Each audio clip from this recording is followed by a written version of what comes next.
દિલ્હી બ્લાસ્ટના પગલે કચ્છમાં high alert. પૂર્વ અને પશ્ચિમ કચ્છ પોલીસ દ્વારા તકેદારીના લેવાયા પગલાં. વિવિધ સ્થળે સઘન ચેકિંગ હાથ ધરાયું. માર્ગો પર પોલીસ દ્વારા નાકાબંધી કરી વાહનો ચેકિંગ હાથ ધરાઈ.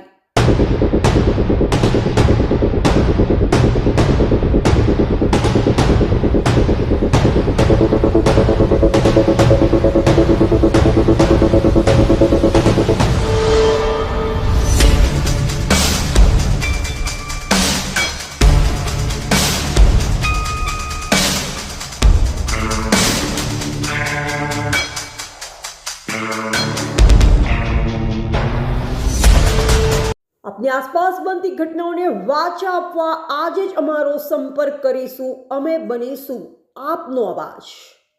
Editor Tejas Parmar, JNT news. Mobile number 992430330305.